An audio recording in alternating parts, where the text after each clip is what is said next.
On se retrouve sur la machine Linux et aujourd'hui donc on va parler du shell. J'ai déjà ouvert Firefox pour vous montrer la page Wikipédia du shell. En fait, le shell, qu'est-ce que c'est? C'est très simple, c'est tout simplement votre interpréteur de commandes. Donc, c'est à lui qu'on va donner des commandes, il va les interpréter, les exécuter, et une fois qu'il les a exécutées, il va nous donner le retour de la commande. Des shells, il en existe plein de différents. Nous, sur Ubuntu, on va utiliser Bash, le Bourne Again Shell. Je ne vais pas trop rentrer dans les différences entre tous les shells. Tout ce qu'il y a à savoir, c'est qu'il en existe beaucoup de différents. Si on regarde sur la page Shell Unix de Wikipédia, à la fin, il nous dit qu'il y a par exemple le SH qui est juste Shell, le KSH ou Korn Shell, le CSH qui lui est basé sur le langage C, ou on a encore le ZSH qui est maintenant le shell par défaut sur Kali Linux, mais aussi sur macOS. Actuellement, on est sur l'interface graphique, mais si on appuie sur les touches CTRL ALT et F5 par exemple, on va obtenir notre shell. Donc là, c'est vraiment un shell, il nous demande de nous login. On entre notre utilisateur et notre password, et ici, on est dans le shell. Si on fait CTRL ALT F1, on revient sur l'interface graphique. Il faut savoir que l'interface graphique est un logiciel qui est exécuté via un shell.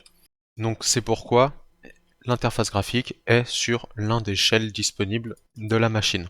Nous, on va se servir du terminal. Donc pour ça, on va aller en haut à gauche, Activities. Ici, dans la recherche, on va taper term et on a terminal. Donc un terminal, qu'est-ce que c'est? C'est tout simplement une interface graphique qui nous permet d'obtenir un shell. Donc c'est une interface graphique qui nous donne accès à un shell.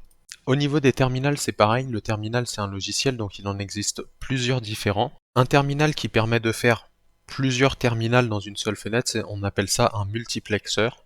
Dans les multiplexeurs, on retrouve par exemple Tmux, GNU Screen ou encore Terminator. Donc quand on est dans notre terminal, cette ligne-là, ça c'est ce qu'on appelle le prompt. Les prompts, ils peuvent être modifiés et ils sont différents pour chaque shell. En général, il y a toujours les mêmes informations. On retrouve le nom d'utilisateur avec lequel on est connecté actuellement, le arrobase suivi du nom de notre machine virtuelle, enfin du nom de notre machine. Après le deux points, en général, on a juste ici le dossier dans lequel on se trouve actuellement. Donc pour l'instant, il y a un tilde. Ça, c'est pareil, on va reparler de la structure des dossiers, comment se déplacer, que faire avec les dossiers un peu plus tard dans le cours.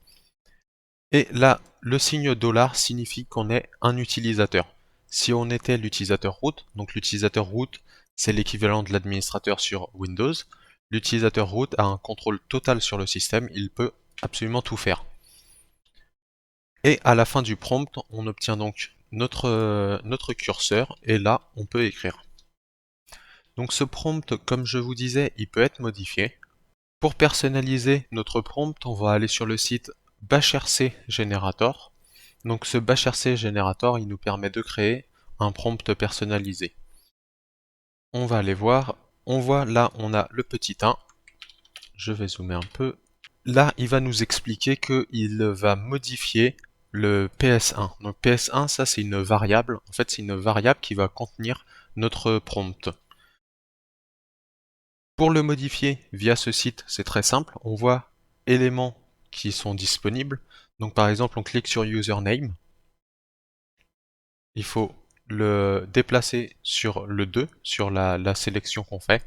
Donc on peut par exemple déplacer l'username, mettre ensuite un arrobase, le nom de la machine, donc hostname, le nom de notre ordinateur. Et après, on peut modifier un peu comme on veut. On peut par exemple remettre un arrobase, ajouter le nom de notre shell. Il va générer ici la variable, et cette variable, il faudra l'écrire dans le fichier .bashrc. Donc là, il nous donne même la commande. On a juste à taper ça, puis à copier le code qui a été généré dans ce fichier-là. Je ne vais pas m'étendre sur le prompt, juste pour information, voilà comment le modifier.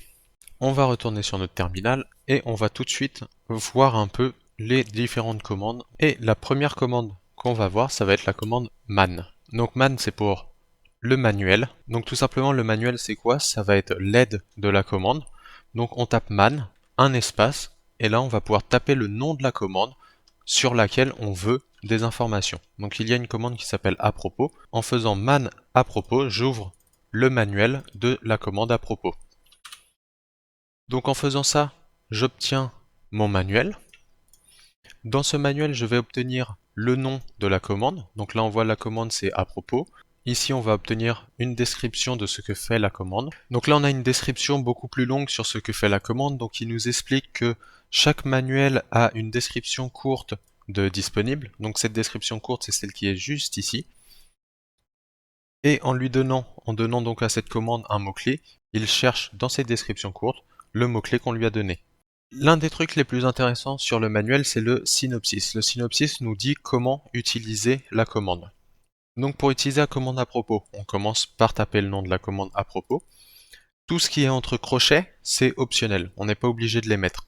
Donc pour l'instant, on va passer, tout ça en fait ce sont des différentes options.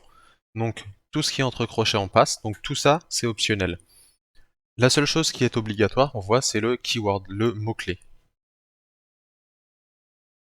En dessous, on a la liste des options possibles. Donc on a par exemple l'option "-d" pour avoir les informations de debugging, "-v" pour que ce soit verbeux, donc pour que la commande parle beaucoup plus, etc., etc. Donc voilà pour les manuels, ils vont tous se présenter comme ça. Donc quand on a besoin d'aide, man suivi de la commande. Si on veut de l'aide sur la commande man, on tape man et on obtient la page de manuel pour le manuel, qui va nous expliquer comment utiliser ce fameux manuel. Et donc ici on a tout ce qui est explication sur le manuel. Revenons à notre commande à propos. On a vu tout à l'heure que la seule chose qui était nécessaire, c'est de lui donner un mot-clé. On va lui donner le mot-clé man, par exemple. Donc là, il a regardé tous les manuels disponibles sur le système et il nous affiche dans les descriptions courtes tous les endroits où il y a écrit man. Et donc là, on voit qu'il y a beaucoup de manuels qui nous parlent de man. Alors étant donné que j'ai mis man, il cherche tout ce qui contient man. Donc là on voit, il y a commande, et donc commande ça contient man, donc il nous fait apparaître. Alors, il y a d'autres moyens d'obtenir de l'aide. Si on a une commande, on peut taper "-h". En général, le "-h" signifie qu'on demande de l'aide. En tapant le nom de la commande espace "-h", l'option "-h" va nous donner une aide courte de la commande. Ça fonctionne pas avec toutes les commandes, mais presque toutes les commandes. Des fois, ce sera pas "-h", mais "-help".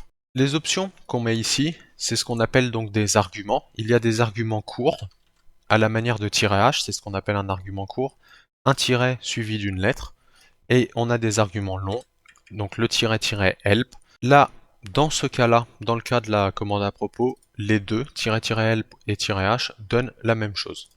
Donc là, si on regarde l'aide d'à propos, on voit qu'on a l'option "-v", qui est donc... Alors, on a les deux arguments. On a l'argument court et l'argument long. L'argument court "-v" et l'argument long "-verbose.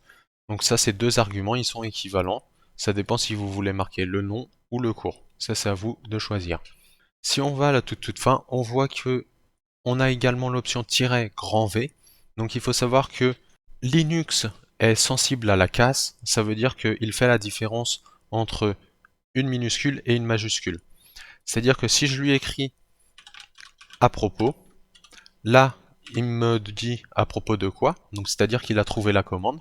Par contre, si j'écris à propos avec un A majuscule, il me dit qu'il n'a pas trouvé la commande. Parce que cette commande avec un A majuscule, elle n'existe pas. Elle existe avec un A minuscule.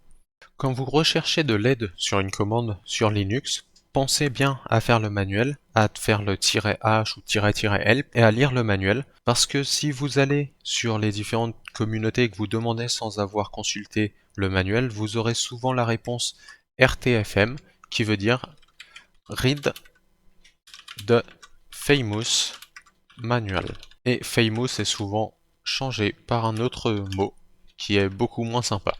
Donc, si jamais on vous dit RTFM, RTFM c'est quelque chose de très très connu dans le monde de Linux, ça vous dit d'aller lire le manuel parce que vous trouverez facilement la réponse dans votre manuel. C'est tout pour la découverte du shell. On a déjà bien découvert le shell. Maintenant, on sait comment demander de l'aide. Dans le prochain épisode, On parlera du système de fichiers, de la structure de Linux, et on utilisera différentes commandes. On utilisera la commande ls, la commande cd, également la commande mv, cp et cat. Ce que je vous invite à faire, c'est de consulter le manuel pour toutes ces commandes. Comme ça, vous aurez une longueur d'avance pour le prochain épisode et vous serez entraîné à l'utilisation de l'aide sous Linux, l'un des principes fondamentaux à avoir pour bien utiliser Linux.